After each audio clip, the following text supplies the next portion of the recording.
Here comes to our last three speakers of our Apex sessions.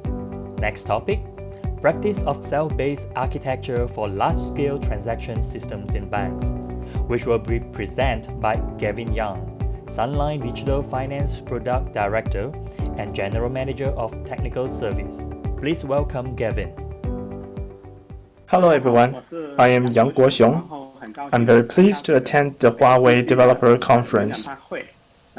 I'm from Sunline Technology. I've been working at the company for many years, focusing on building systems for the financial sector, banks in particular. I've been working on that for about 20 years.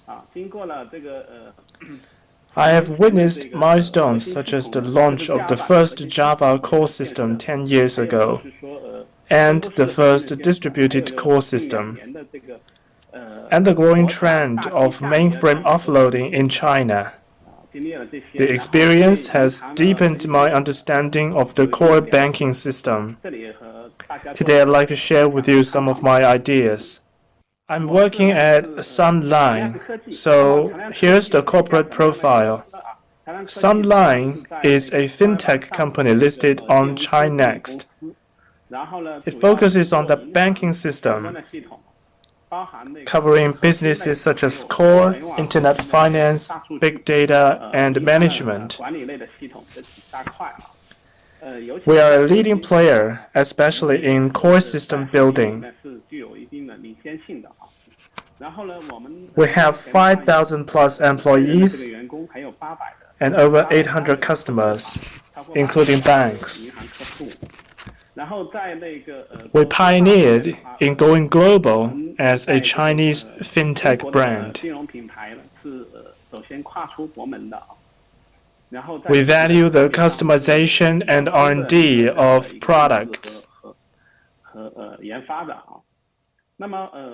Our offering is diverse and of high quality.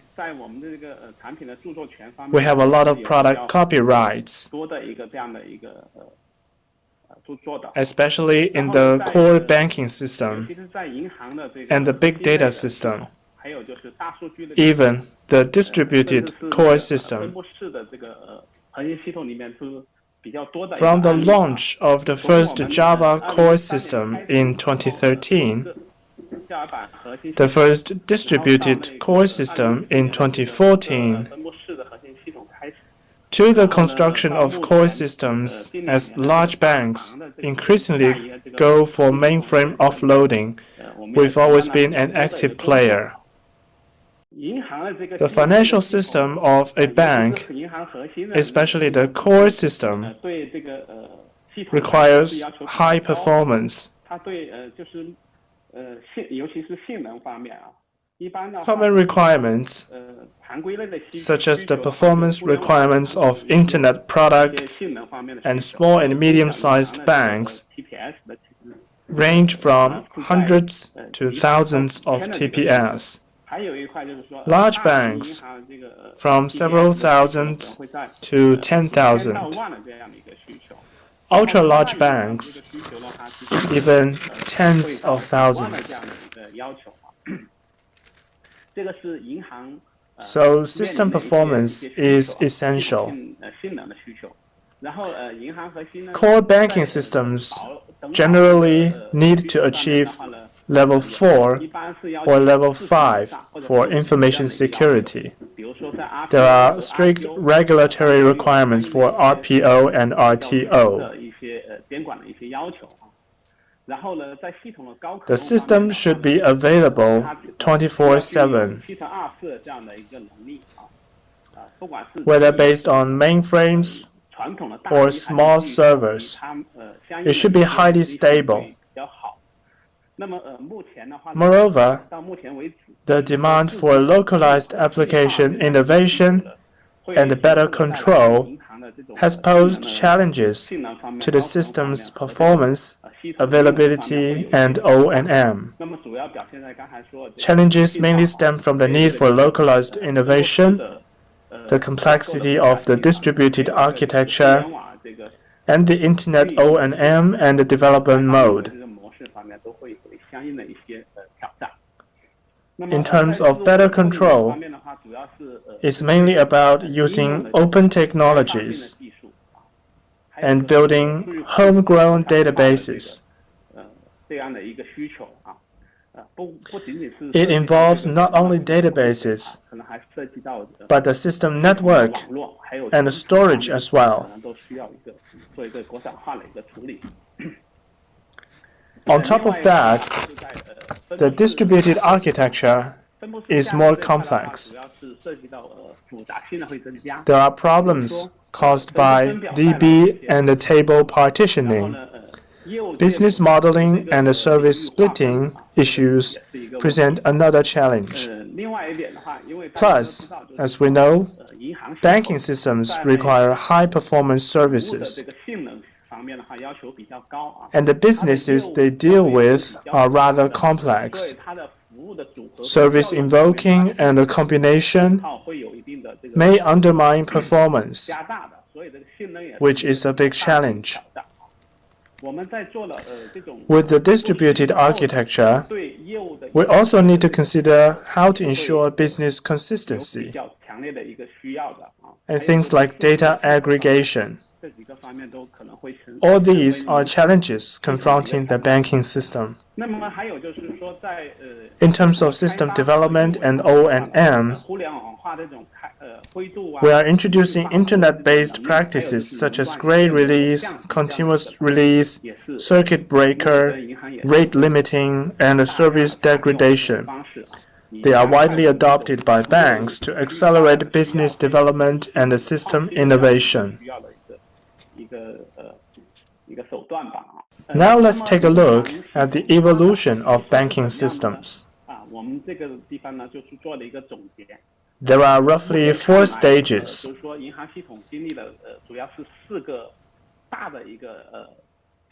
Here I'm speaking from the perspective of banking systems. They are not necessarily epochal changes.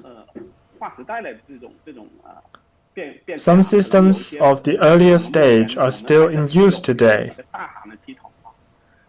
For instance, systems of large banks. The first stage features systems based on medium and large-sized servers, the second stage based on small servers, and the third stage based on distributed applications. Now we're going for the distributed core banking system. There are different modes of distributed architecture. One is based on the DB table partitioning middleware and distributed transaction DB. The other is cell-based architecture, which is the topic of today. That's a rough sketch of the 4 stages. In terms of the consumers and the technologies of each stage, you may have already been pretty familiar with that, so I'll quickly go through it. Large servers, mainframes in particular, are mainly used in large state-owned banks, and some other banks too. Here's the thing, with mainframe offloading, we need an open platform for support. How do we make it with a distributed solution? That's something we need to work on.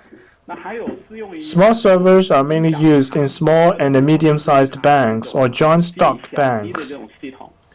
They are based on centralized databases using technologies of C plus IOE. The third type is based on distributed applications. Simply put, it's Java plus IOE. But its capabilities are limited, making it more suitable for small and medium-sized banks. Its TPS capability is relatively low and largely relies on the distributed architecture for scaling. Now we mainly use DB, table partitioning, and DIOE. Using MySQL, for example, to implement the core banking system. One way of doing that is DB table partitioning. One widely adopted method at the moment is based on the distributed transaction DB, but we are still experimenting. It may not be our first choice.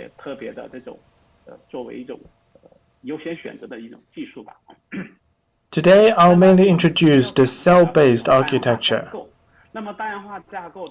The idea is to partition data and achieve cell autonomy.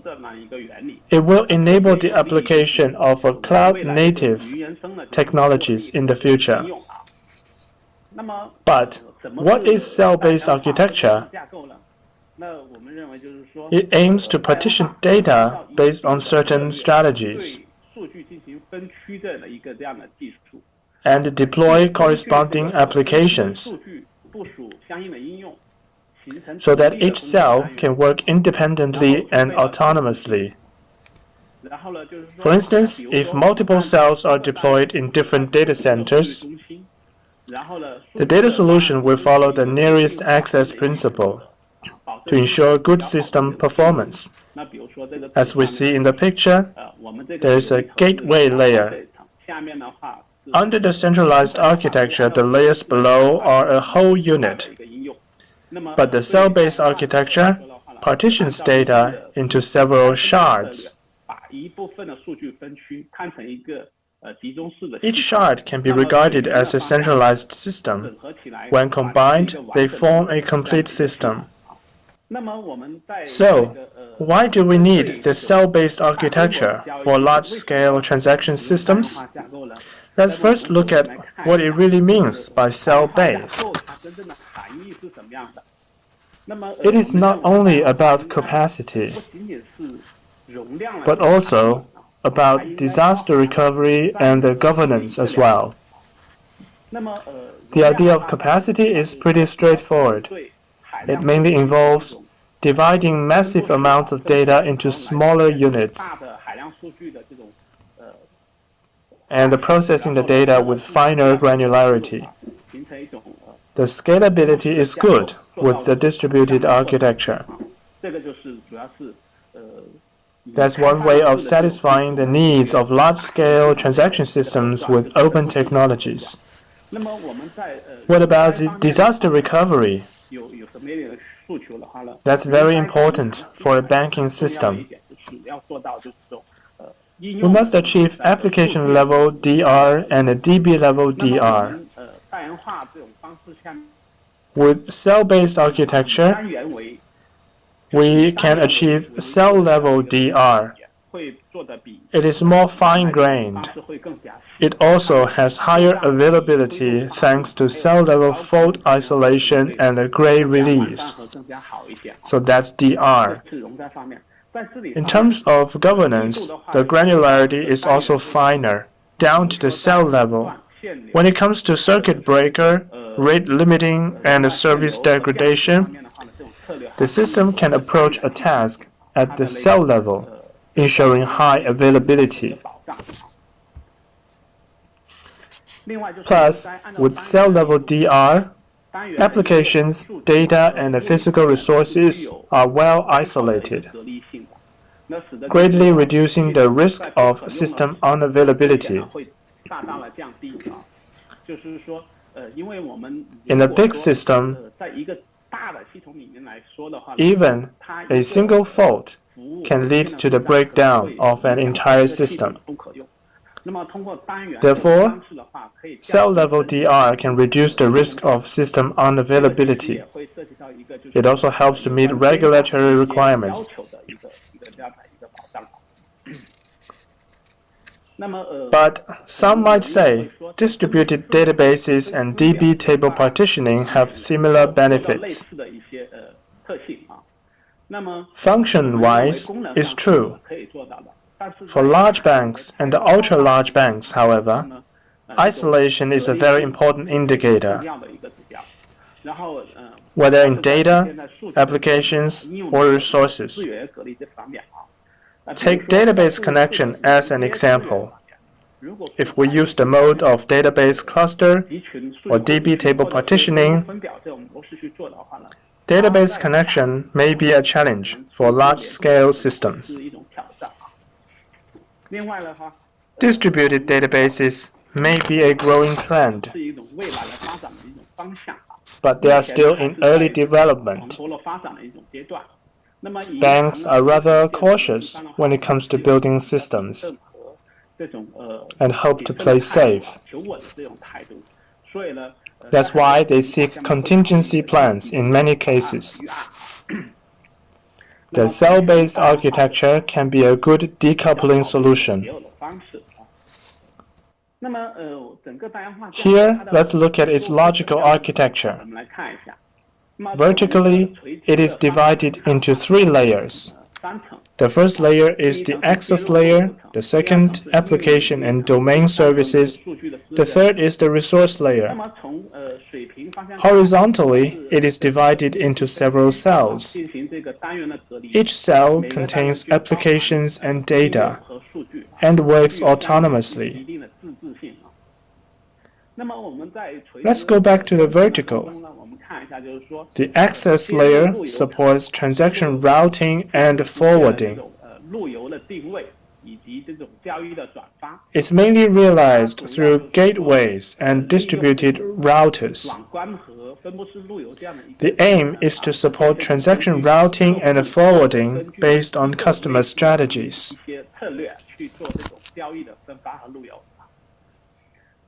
At the application and domain service layer, we have portfolio services and basic services.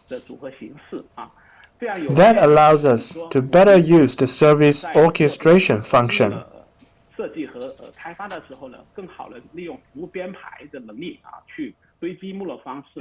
orchestrate services in a block stacking manner when designing and developing applications. Here, it also involves distributed transaction framework integration. After the transaction framework is integrated at the portfolio service layer, applications are perception-free, be it distributed transaction or cross-cell transaction. That's quite transparent. It helps in ensuring the consistency of application design. At the basic service layer, high aggregation and low coupling are essential. Every basic service needs to have transaction atomicity, so that atomic services can be invoked and orchestrated at the portfolio service layer. The resource layer needs to have ORM and cache integration capabilities. It is set to meet the needs of data access independence and high-performance cache for data access.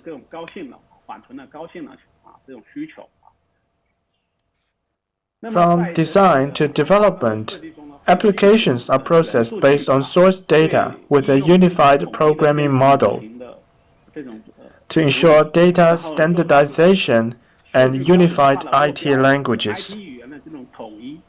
That's on application development. This is the typical deployment of the cell-based architecture across 3 centers at 2 sites. An active gateway service is deployed in each center.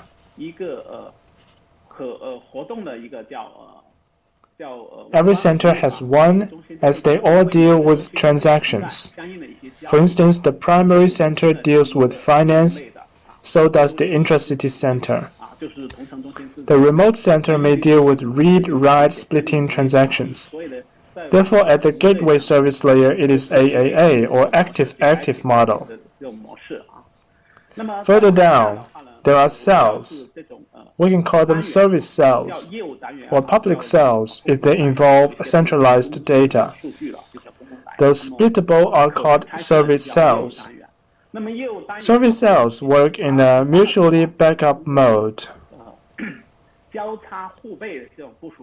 2 equipment rooms in the same city, each carrying half of the customer data and half of the applications. The 2 equipment rooms work in mutual backup mode, which not only makes full use of the resources in the 2 equipment rooms, but also ensures the availability when one equipment room is faulty. The other is remote disaster recovery. The remote disaster recovery deployment tends to be used for read and write separation. Each unit or each cell is a standardized deployment cell. Resources are isolated from each other. That is, its data and applications are autonomous. However, there are some cross-cell invocations. In this case, some RPC technologies are used to realize cross-cell invocations. The number of these cells can be scaled out horizontally. As we scale out as needed, the throughput of the entire system increases linearly. With the development of architecture, distributed technologies are increasingly mature and widely applied. During system design, we consider less about the concept of capacity, but more about governance and disaster recovery. In the future, DB and table partitioning will be realized in each cell. This is mainly to reduce the number of cells, as there are some large banks that have very large number of cells. For example, large Chinese banks may have 10 orders of magnitude of cells. According to the capability of our open database, the number of nodes and cells may be very large. In this case, too many nodes are a management challenge. Then the governance aspect needs to be considered at this point. Also, if we position the cell as an enterprise standard, the amount of data may vary from system to system. For example, there are core systems, payment systems, customer information systems, or loan systems. There are different systems, and their customers and data levels are different. If we build a bank-wide and cell-based architecture, we need to consider shared infrastructure, such as routing. We will build cells as an enterprise-level standard. In this case, each cell may be further partitioned. Therefore, there will be some changes as the architecture evolves.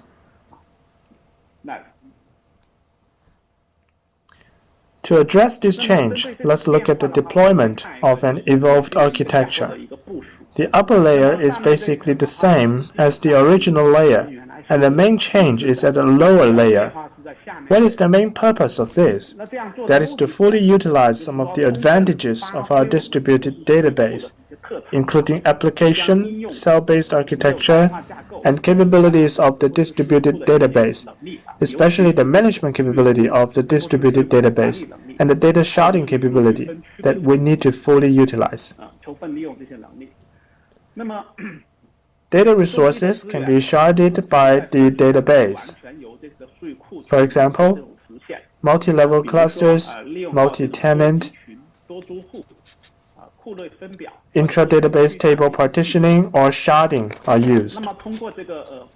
The proxy layer, that is the distributed database proxy layer, is provided for applications to access. Access is relatively transparent to each application or cell. Each cell may correspond to a data slice according to a certain policy and rule. This not only has the cell-based feature, but also makes better use of certain advantages of the database. For example, in terms of data consistency and remote disaster recovery, the database provides many tools and capabilities for banks to manage data accordingly. In general, cell-based architectures do not need to use the consistency coordination capabilities of distributed database. At the proxy layer, the distributed database provides the transaction consistency capability for your selection. What are the benefits of this? During application design, we can ensure consistency of transaction across microservices, cross-cell, and cross-shard transactions. We can make better use of this in application design and achieve better integration or deploy or development transparency in service portfolios orchestration. That is the principle. What are the key designs of cell-based architecture? Here are a few key points. The first point is the design of data sharding. Different banks may choose different data sharding methods and even select different dimensions, which is dependent on the system. But in general, it is an important part which determines the policies between cells and the policies of data sharding. The second point is the design of distributed routing and locating, which is the technical component. How to store mapping elements and how to efficiently store and query the mapping elements are also critical, because this can be considered as a component of the whole system. Its high availability is also a challenge. Third, the consistent framework must be highly available for distributed transactions coordination.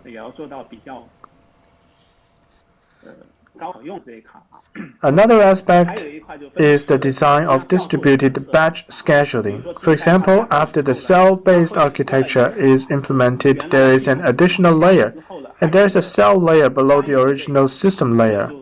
Therefore, there are more layers for batch scheduling, so the batch architecture needs to be considered. Also, the original system might have an account date, and each cell may have certain degree of autonomy. It may have a date. The synchronization of dates between multiple units and their consistency also require a strong solution. The same is true for the copy of parameters, which have issues of release, effectiveness, synchronization, and timeliness that also require consideration. There is also the aggregation of data across cells. For example, some transactions are not queried according to the sharding policy, which involves aggregation requirements. This is because OLTP-based transaction system has great impact on performance, regardless of whether the distributed database is used. Therefore, specific solutions are needed for aggregation to meet requirements. There are also service registration and service routing that need to be considered in a cell-based manner. For example, we were talking about cell-based governance. Each cell has corresponding services. The registration center and the service registration discovery and the governance should contain information about cells in order to isolate cells. So let's look at a few key designs. The first is the policy of sharding. We consider data from the perspective of cells and divide them into partitionable cells and non-partitionable cells. Generally, partitionable is easy to understand. For example, some customer data can be partitioned based on customers. However, there are two types of non-partitionable data: global, bank-wide, or system-shared data. And this data cannot be duplicated. For example, our products also have routing data. The master replica cannot be maintained as a replica, but can only be used as a replica. Therefore, we consider this as a global cell sharding. Another way is that we can copy global data for local use, which we consider a local cell that is related to each data center. For example, information about tellers, which can be used as replicas. Let's look at partitionable data again. Based on our experience, partitionable data is mainly for customers. What is the information involved? Customer information, product contract information, contract account information, account medium information, and transaction sequence information. Generally, the information implies customers' intent. How do we split and partition data by customers?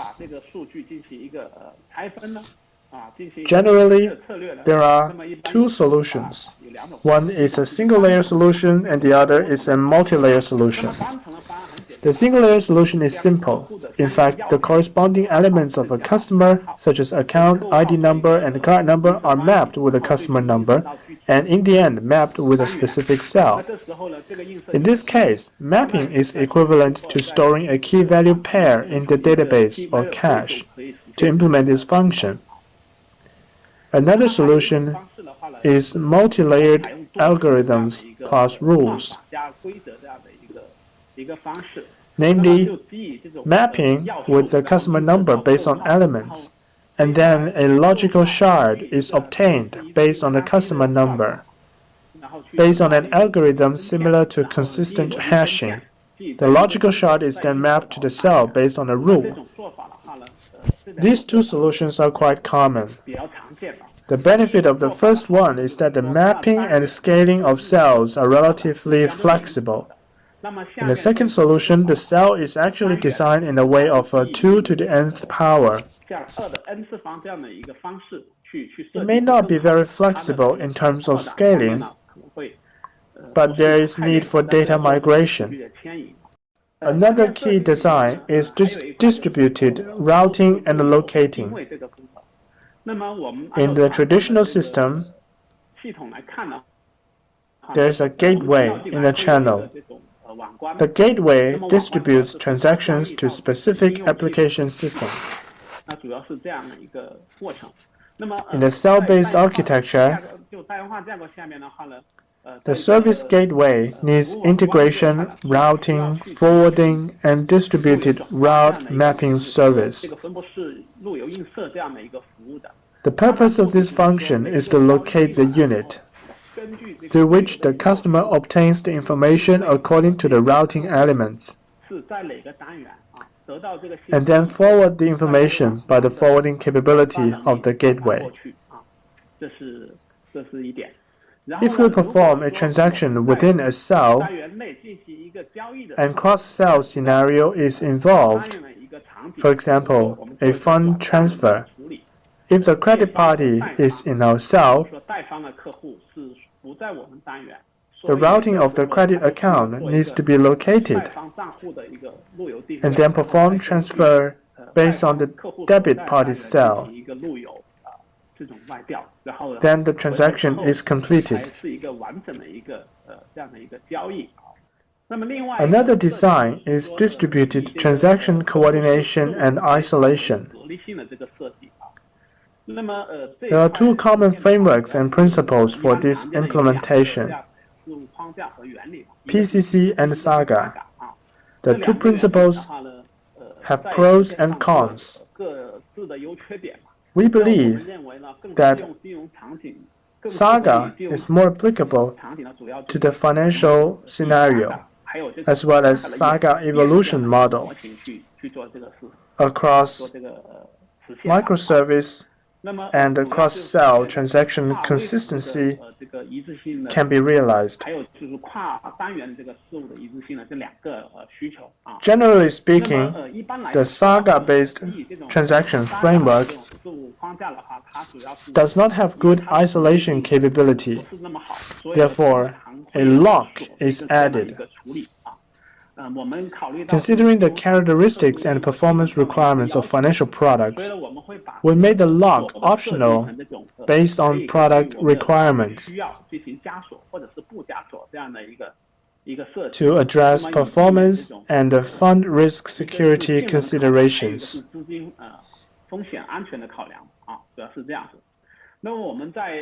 We also consider multiple types when designing services. One is without transactions, which is check type, and the other is with transactions, which is processing type, as well as compensation and release. The principles of transaction design is to focus on separation of check and processing. We follow the principle of checking first and processing second. There are also scenarios where there is fund risk, to which we provide locking and releasing capabilities. The locking and releasing are implemented through a general framework, which is implemented by the service layer. Another key design is batch scheduling. Generally, the system has a unified batch scheduling layer.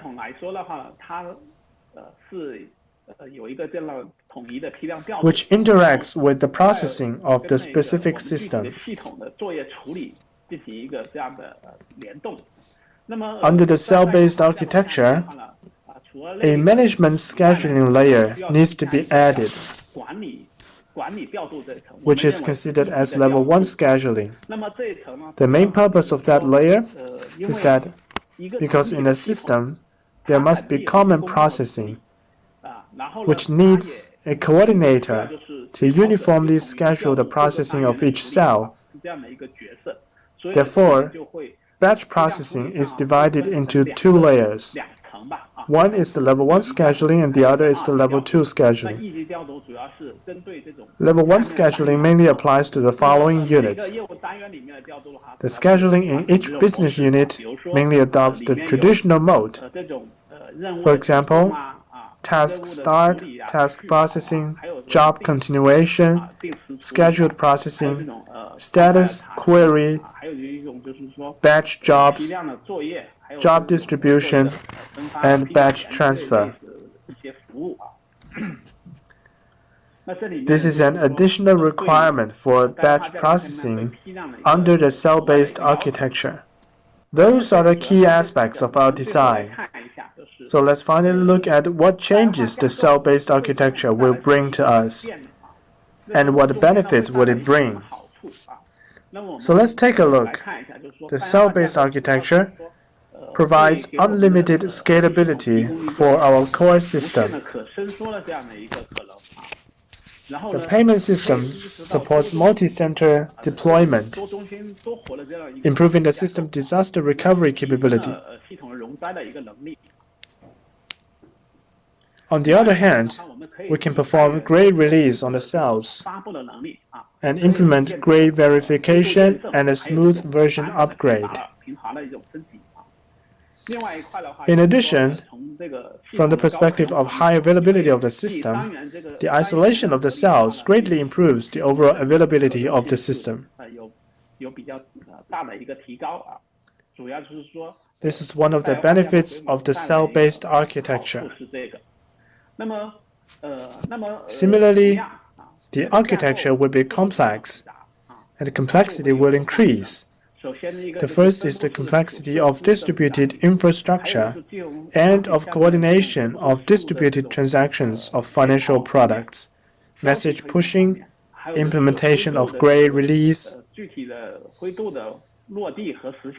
and complex engineering, such as testing methods like chaos engineering, and even include applications design, such as parameter synchronization, batch, multi-active, and data aggregation, which will raise certain requirements on the system design and development.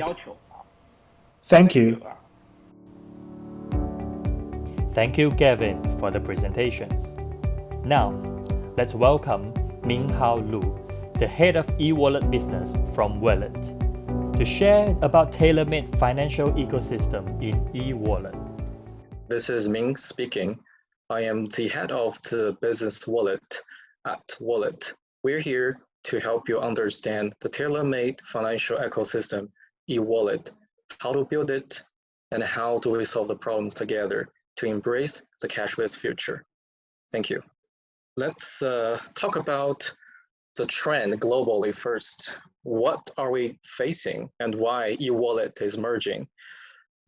As we are aware that COVID is accelerating the digital payment, not only locally to help customers to switch their consuming habits from an offline scenario to online purchases, but also they have pushed the cross-border payments along with cross-border e-commerces very rapidly, along with various payment options.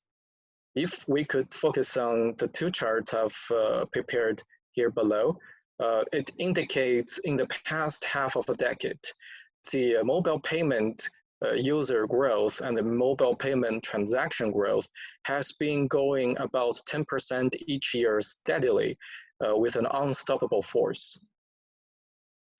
And here we have the data collected from globally on the e-wallet payment versus credit card payments. And of course, this is not including the debit card or offline cash purchases. For e-wallet purchases, it's been maybe unexpected 15% more than the traditional credit card transactions. Of course, like countries like China and India with large populations in the world greatly contributed to the statistics. But we gotta respect the fact that digital payment has been merging steadily and obviously.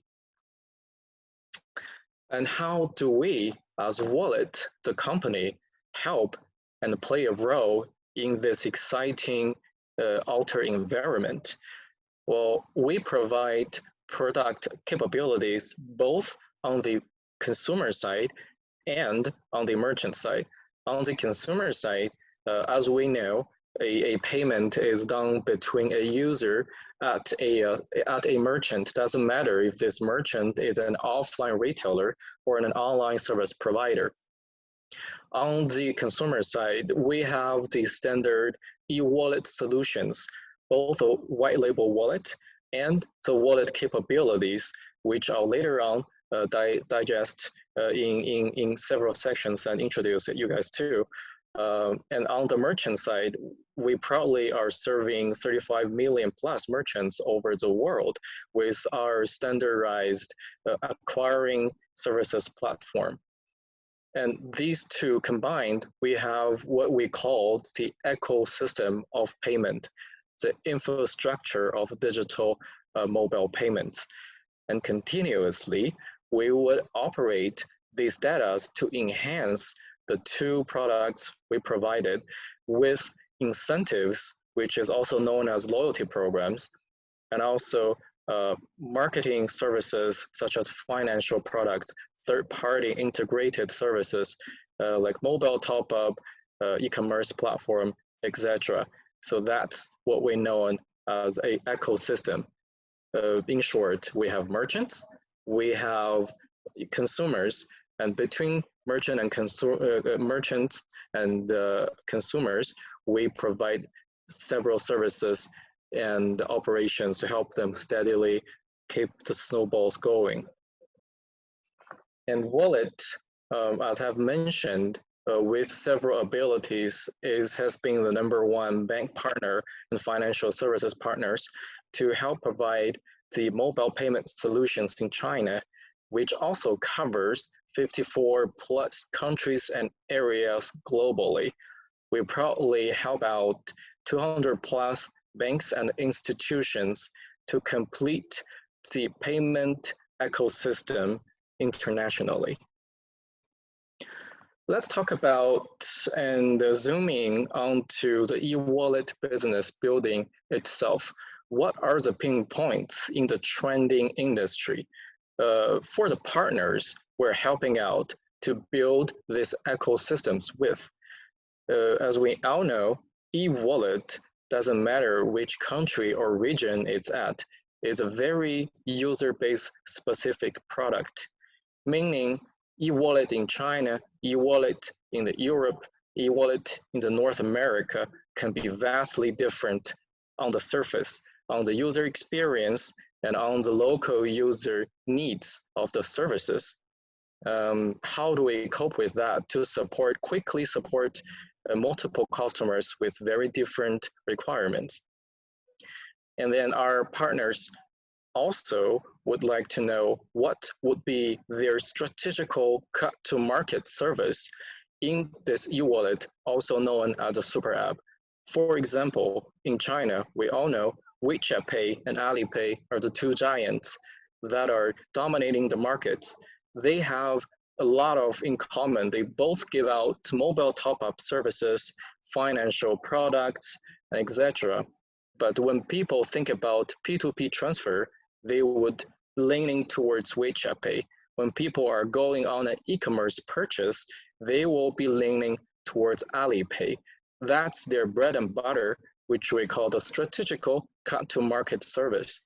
So when helping out our partners, not only by providing their technical solutions, but also the operation strategies, we're destined to help out to define the cut-to-market service for each partner with their advantages and backgrounds.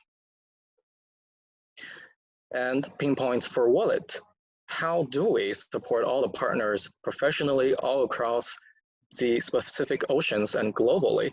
Like we have to deploy our systems all around the world with data storage and data security.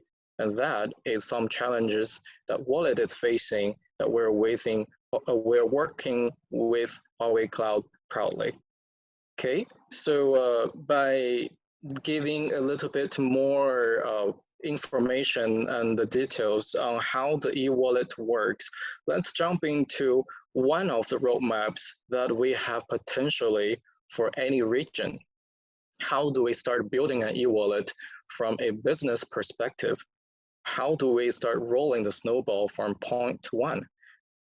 First, a super app, which is also the e-wallet, has to begin somewhere, and then it has to begin with payment, the infrastructure, the most fundamental services.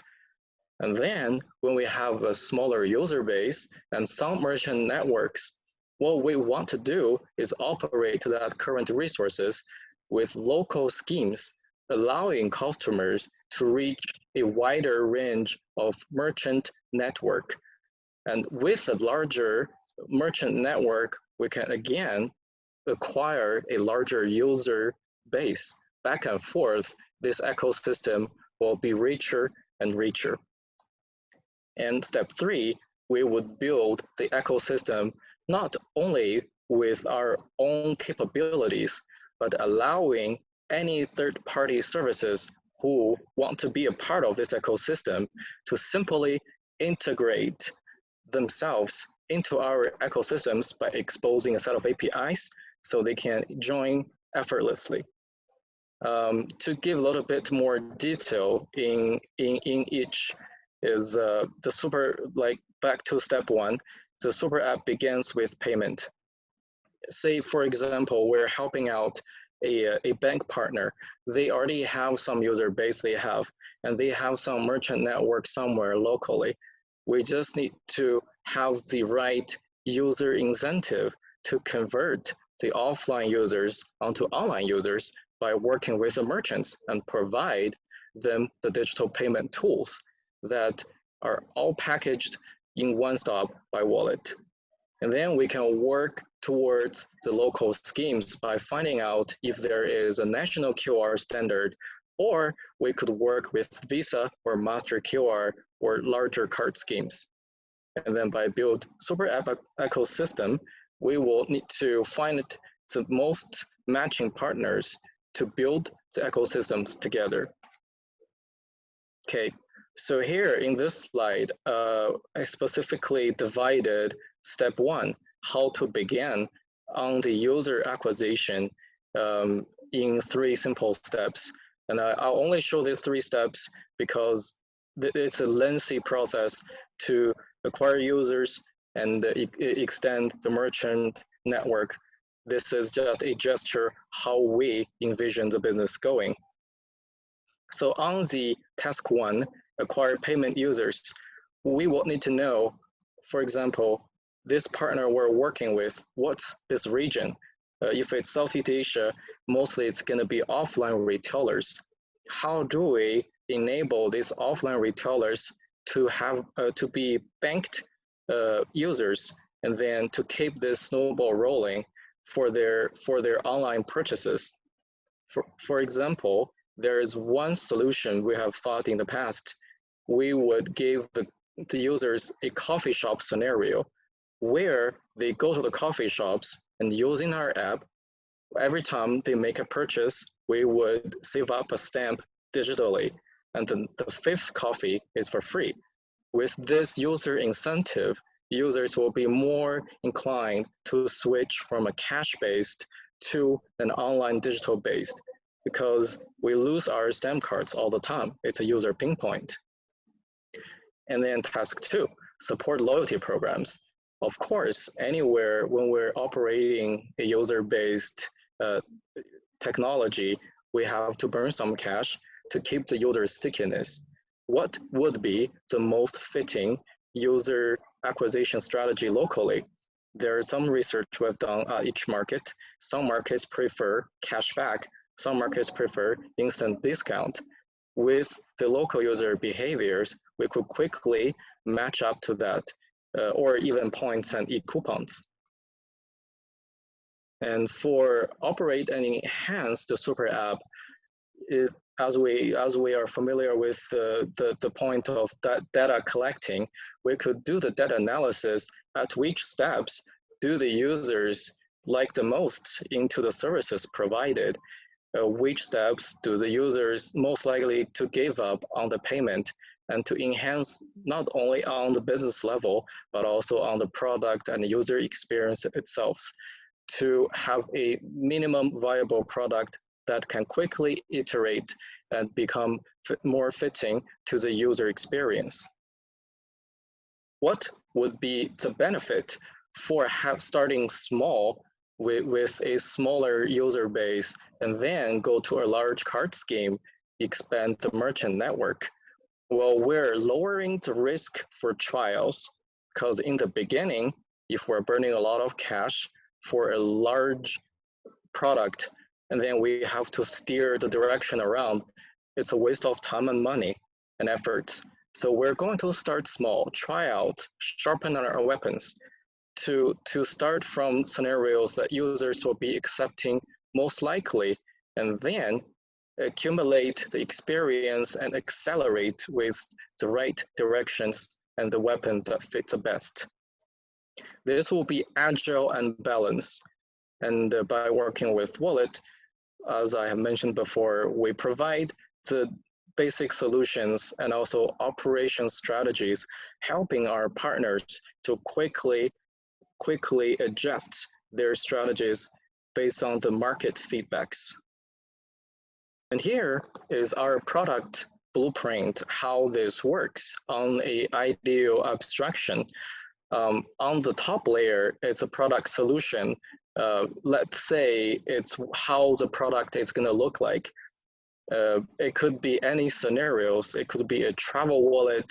You're working with an airline partner. It could be a bill payment. You're working with a bill payment company, helping them to create a better closed loop bill collecting plus payment tool. Or it could be just at a coffee shop, as I mentioned before, to build up a chain coffee shop solution that we can convert the local coffee shops onto a mobile payment solution that user data are collected, and the merchants can utilize that data to see what does the users want the most to quickly adjust their business directions.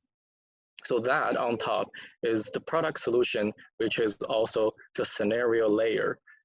And in the middle, which is the key, what Wallet provides, is our product components.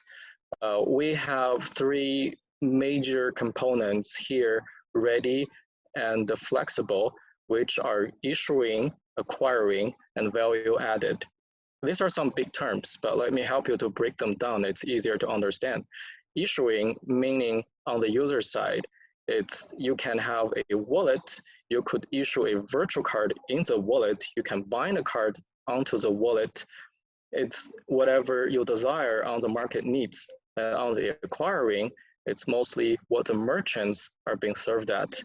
We have the abilities to be connected to various banks to help them settle, to help them generate the settlement files to better accurately settle the services to their merchants working with. And then we have value added services such as loyalties. We do have a loyalty program that can create campaigns that with a duration period of time for specific merchants or users to incent their motivations to do the purchases on the platform. So with these three components, we can further integrate with partners that's outside of the wallet payment ecosystem, but generally on the supporting ecosystem, which we worked with data analysts to better utilize user data to do pinpoint accurate marketing or to study the user behaviors and to benefit from that to improve the app user experience. For example, we could also work with mobile top-up companies that doesn't have to be made by a wallet or ready to be used with our partners. We can use a third-party service providers. And then on the lower layer, it's a fundamental infrastructure. It is what can be provided by our partners or any banks desired. This will be the fund flow. How do we top up the money from the outer bank into our wallet account? We can be integrated with any local banks or any large schemes. Or if our partners already have a banking partner that can provide them with the risk control or locally customized KYC modules, this can be also quickly plugged into our system and be utilized overall. This is on the product blueprint. Well, that's enough on the business and product. Let's go to some actual case studies and see what we have done, which would help you to understand better. So one of the scenarios is TICMO in the Middle East region, where we're working with a company called Agilent Groups. It's one of the largest private companies in Saudi Arabia, and maybe the third richest family there as well. And then we're working with them to develop a local payment ecosystem. The role of wallet in this is we're helping them to provide the ready-to-go products and solutions, as I mentioned on the last slide, and some of the insights on how to cut into the market with the right loyalty programs and the right services. And the core features that we have already built with TICMO, oh, by the way, it just got its money license and will be launched soon to the market. The core features are we're gonna do the risk control, which is eKYC and anti-money laundering process. And then we have the basic payment tools, the top-up, withdrawal, transfer, P2P transfer, and even pay by Apple Pay. And then we have the card bindings, and even you can bind your Apple Pay to your wallet. That's the core payment functions. And value-added services, we have done integrations with a mobile top-up payment, the utility payments and international remittance, for etc. These are chosen from the market specifically because of the user behaviors, because of the data we collected. And we do have social features because you want your product to expand exponentially on the user base, then you have to have social features. For example, we will do split the bill, which is when you go out on a restaurant, you will split the bill with your friends. And then referral programs, meaning you send out this app to your friend, he downloads it or she downloads it, both of you get some cash into your account. And on the future features, we have the buy now, pay later installment plans coming along, and with the virtual card issuing working with MasterCard. Right, and our vision for Tickmo is, it looks like a phone app. Makes sense because that's the physical form of the wallet. It's an application on your mobile device. But the idea behind it is an ecosystem, as I mentioned multiple times through the presentation. So to better understand the concept of an ecosystem, it is expandable, it is digestible, it is flexible. For example, on this slide, we could see some of the plans being built or will be built, the smart solutions we have locally through Tickmo, Smart Campus. We're helping out schools collect tuition fees or student fees for books or for snacks at the school digitally, because at the Middle East regions, they don't have such services, and the parents are facing the scenarios when they give out the cash to the kids and they lose it or they have no idea where the kids are spending them. And Smart Hospital, when you go to hospital, especially under the COVID-19 impact, no one wants to hand over your cash back and forth because it's a media for germs to be exchanged. People would like to use a non-contact payment method at hospitals as well. And that's how we were working with hospitals. The hospitals will be the merchants in our payment ecosystem, accepting the cash or the medical orders from the patients, which we call the users. And there are smart ordering, which we have seen plenty of times around the restaurants, especially in the Asian area, and smart logistics, where you deliver your goods from the e-commerce platform to the users, and then you will deliver the goods to them. You will then take their payment with digital devices instead of cash to lower the risks for the logistic companies. And then smart parking, this will be a bread and butter for the efficiency of the traffic flow, where you go over a parking lot or ETC system, you can quickly use the smart payment system to finish up the paying queue. And another case study is when Wallet worked with Bank of China Hong Kong. We all know Bank of China Hong Kong is the leading public listed commercial banking group in Hong Kong. And the role of Wallet here is to help out on building their newest product, being in the market for about 2 years on the mobile payment, which is called BOC Pay. It's like WeChat Pay and Alipay. It's a user-friendly mobile app that allows users to do offline and online payments with the loyalty programs that BOC Pay or Bank of China Hong Kong provides in their systems. And this is what it looks like. There are two sides of it. 1.0 is acquiring. On top of it, it's what the merchants are using to collect payment. For example, you're selling bananas, and then users are coming to buy it. You're just typing the total price of the bananas you're selling, and then you click on the red button below to collect the money to scan the user QR code. And then below, it's the wallet app, which we've been talking about to do the offline purchases by displaying the the UnionPay QR code. And with this, users can do a lot of abilities that we mentioned in the previous Tickmo wallet. For example, P2P transfer or account management, card management, and etc. On the technical structure of wallet, our super app or e-wallet system architectures are split into different layers to guarantee this is secure, and this can be fast supporting different businesses on top of it from different regions.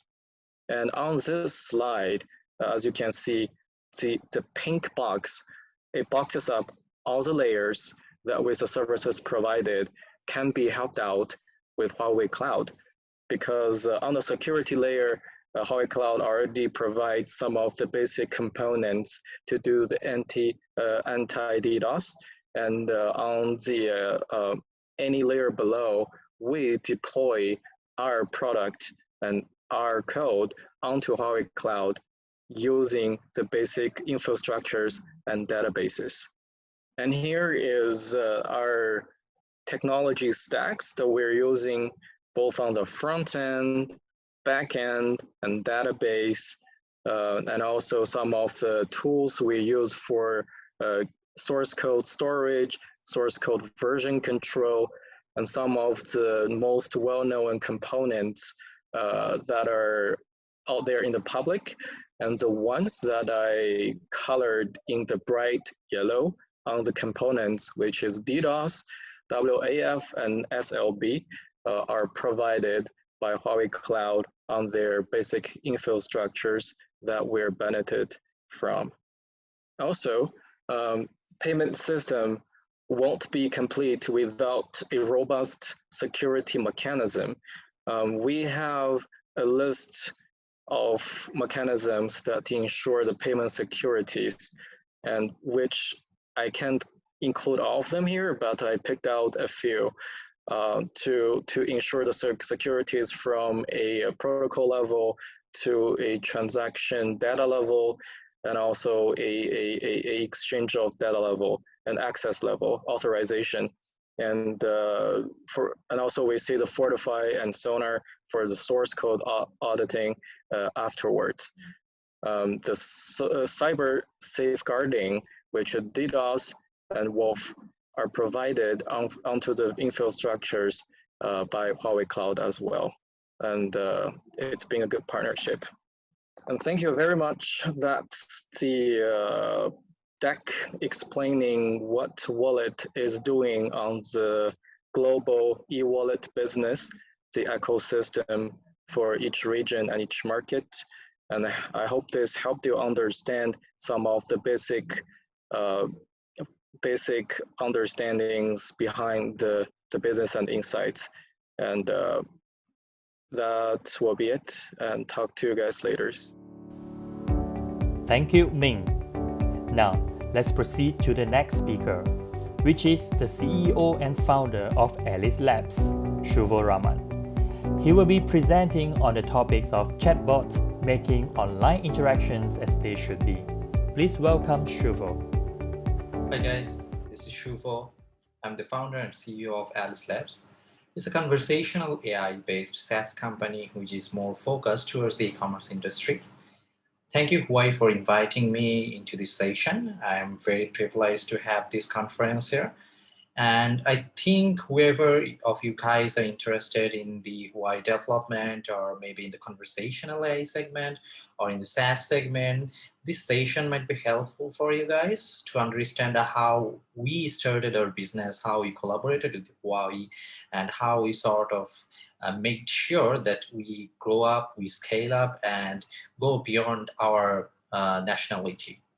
Alice Labs is basically focused on improving customer experience. So as we can understand that recently with the high penetration of the social medias and also a lot of messaging channels, we have been seeing a lot of interactions into different channels. As you can see that 67% of users interact with businesses in more than one channel. And when you are a business owner, let's say if you have an e-commerce business, you're running your e-commerce shop on a day-to-day basis, you'll have different sort of queries coming into your end from your end customers. And it's not just from your website. They'll be calling you or they'll be knocking you in maybe WhatsApp, Line, WeChat, Messenger, Viber, and there are numerous other platforms based on where you're located or where your business are.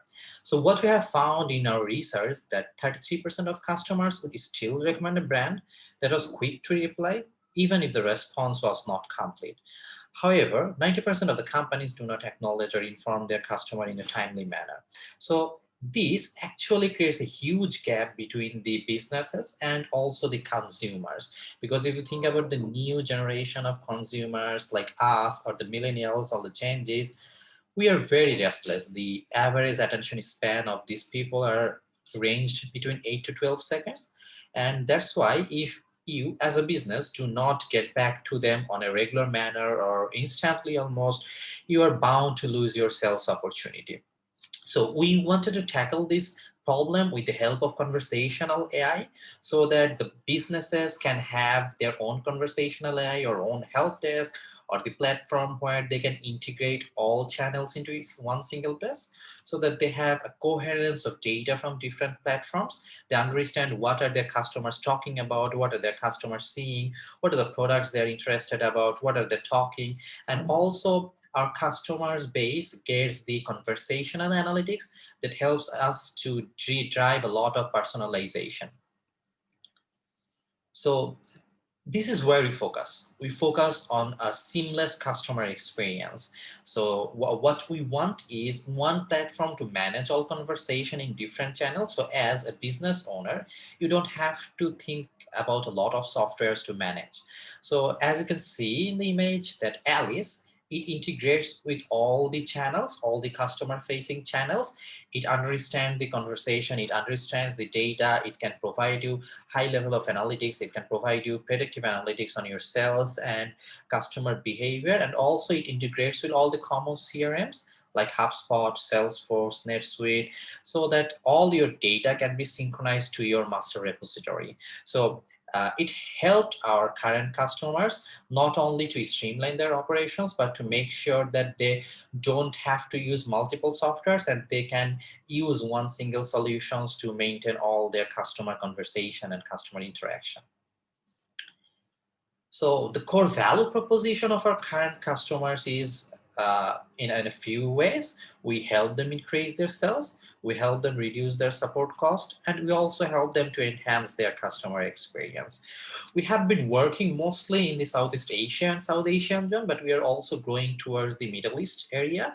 So in this area, as you can understand, there is a huge changes in customer mentality, huge changes in language into different other countries. So it was always a challenge for us to make sure that even if the language changes, even if the attribute of the people changes or their behavior changes, we can support them with the core or the base value proposition that we have, which are the increasing of sales, the reduction of customer support, and of course, it also has to ensure that your customer experience is top-notch.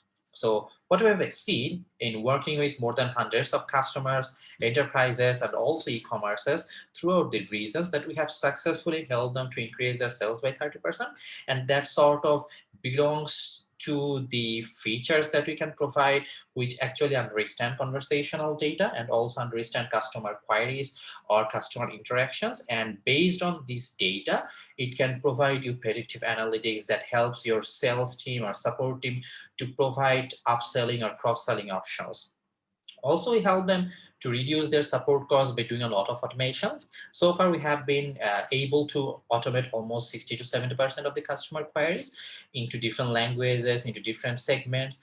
And this actually helped our end customers to reduce their support costs by around 50%. And all these have to be done by making sure that the customer experience is top-notch. So what we have done to make sure that we are not only providing the conversational AI, but we are also providing them the human touch. So in our platform, whenever the conversational AI does face any complexity or can understand some sort of sentiment that goes against the conversational AI, it can directly hand it over to the end human agents, from where they can understand the query, they can see the history, and they can take care of the customers. So now your customer support team has less queries to answer because majority of them are handled by the conversational AI. So your agents can now focus on the major queries or the complex queries. So thus, we can make sure that the customer experience remains top-notch, even if there is no conversational AI, or there is the mixture of the human agent and the conversational AI. So to do all these things, to make sure we uphold the sales, we uphold the customer experience, and we also decrease the support cost, we have built a few technological features with the help of Huawei, of course, and the different APIs that they provide to make sure that the customers' experience are top-notch. So the major or the core features of our platform is, first of all, of course, omni-channel automation that I have been saying about, that our engine actually supports all the external APIs to integrate all the customer-facing channel into one single hub. Then there is the hybrid support that I was talking about. It's not only the conversational AI or the chatbot, it's also the human agent that acts side by side, and our algorithm actually learns from the human agents in conversation. So as you can understand, this is not only a supervised algorithm in the behind. There is also unsupervised algorithm that learns from the human agents reactions and the human agents conversation. We have the portal to do seamless API integration. So whatever backend you have for your e-commerce or for your CRM system, you can connect it to your backend to make sure that data flows seamlessly and there is no data loss. Depending on the conversational data or any other metrics or behavior of the consumers, we are providing analytical tools and reporting so that the business can understand their customer behavior much better way. And finally, all this in different languages. As I've said before, it's not English. When you're thinking about Southeast Asia or South Asian countries, they talk in different languages, and even in their languages, there are a mixture of English and their language. For example, if I think about Bangladesh, they don't only talk in Bangla. They talk in Bangla, they talk in English, and they talk a hybrid language called Banglish, where they use the English font, but they're actually talking in Bangla. So as you can understand, from an NLP point of view or from a natural languages generation point of view, these are very complicated technology that we have to cater with. So far, as I saw saying, we have been working with lots of enterprises, e-commerces, companies like big telcos like Ooredoo Telecom, Telenor, banks like Mutual Trust Bank, Prime Bank. Then there are lots of e-commerces. There are lots of FMCGs like Unilever, Nestle, the e-commerces like Maybelline, Giordano. And what we have seen so far, there are a particular main sort of uses, and those belongs into a few categories. Like responding to the frequent asked questions, which is a very common part. So if your agents are busy in answering the same questions again and again, that is not cost effective for you. So we use natural language understanding and also natural language generations to respond to the FAQs. We can directly provide common information and service by understanding customer query, and also through our portal where you can upload all of your information and service information. Then it can drive e-commerce sales through personalized interactions. Even in social media, what we have seen so far in case of brands, we see a lot of spams and negativity. Our conversational AI can understand those and also remove those things so that the brand can enhance their images. And also with all the data that we have, our backend system actually helps to analyze the user behavior. And with the user behavior, with the data you have, now you can run very niche marketing or growth campaigns or very targeting marketing and growth campaigns. So all these users actually convert to impact. So with our customers, what I've seen is this almost 70% automation rate with 95% accuracy, which is a very good benchmarking for us in the Southeast Asia and South Asian zone. And this is with the increase of 80% of the customer satisfaction score as well.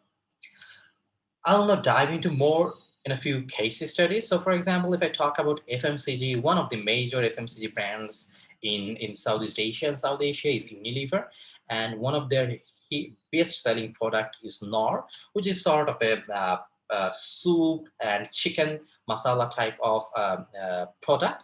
And in Bangladesh, what we have helped them to achieve a lot of campaigns, a lot of automations, and a better customer support through the conversational AI. So what people can do in Bangladesh, if they think that they want to make any sort of food with the ingredients of Nord, they can just quickly go to their messenger page and ask them about different recipes. And the conversational AI, according to the customer behavior, according to the customer, what the customer wants, it can suggest them exact recipe. Also, it understands what are the common ingredients that you have in your kitchen, and depending on the ingredients, it can suggest you customized sort of recipe. So it helped to increase the brand image a lot in Bangladesh. Moving forward, in the telecom industry, we have worked with Telenor, we have worked with Ooredoo as well. So this is one of the examples in Myanmar, and as you can understand, during the COVID period, a lot of Burmese people had to do their SIM registration through online, and our conversational AI actually helped them to register their SIM. So it actually helped almost 150,000 people to do the registration through the chatbot. Because if you know a little bit about Myanmar, you would know that Facebook or Messenger is sort of internet in Myanmar. So whenever people are going to Messenger and talking to the Telenor page, the chatbot and the conversational AI is actually helping them to complete that task. If you think about the financial industry, there are lots of banks who are actually getting smarter, who are actually adopting digitalization, and our conversational AI is helping them to reduce their support costs and to also make sure that they can provide a lot of banking services to the next billion of the users who are not that much tech savvy, but they can use Messenger. So now people can open their bank account, they can check their balance, they can do the transactions, everything through social medias, even in WhatsApp, even in Viber, or from their own messenger as well. And we have seen a huge adoption in this system in countries like Bangladesh, Myanmar, Nepal. And the major part, the e-commerce industry, where we have seen the most tractions of our product, we have seen the e-commerces not only just using this to reduce their support costs, but they're also using these to increase their sales by getting the customer information, and also the conversational AI accumulates all the information and help generate the perfect responses, the perfect products for the end customers. Even if you think about the service industry, companies like Unimart, which is a big chain in Bangladesh, are also using the conversational AI to collect customer feedback and improve on their system. So if we go back from a product to a little bit of the technology, we have been using Huawei Cloud for a long time, mostly in cases of Myanmar where we have to deploy enterprise level of products, because in Myanmar, Huawei Cloud is very famous, and also they provide exceptional level of services. We have been using a lot of hardware and networking components, starting from ECS to hoster solution, RDS to make sure that the data is secure, OBS to store lots of data, VPC to make sure, and the Elastic API to make sure that the networking stays in place. We can provide the best in-class security. And also there are lots of APIs that have been very handy for us, starting from the OCR. If you know about the Myanmar, and the Burmese ID card is actually handwritten. And Huawei had this technology where they can understand the handwritten texts, which are in Burmese, and they can give that in a readable format. So we've been using their Myanmar ID card OCR, Myanmar driver ID card OCR, passport OCR, and we have actually scanned millions of ID cards through these solutions. So that's it. As I've said, that from our product cycle, from our engineering cycle, Huawei has been very effective for us. The technology, the cloud, all the services of Huawei have been exceptionally well, and we always have their people in touch, so we can reach them very easily, which was a huge benefit for us as well, and so that it helped us to expand more into the APAC region. Thank you for staying with us. If you have any questions, you can reach me, or we can reach our website and see our latest development. Thank you. That's all for today. Thank you for joining us. We hope you have lots of takeaways from the sessions. See you. Bye-bye.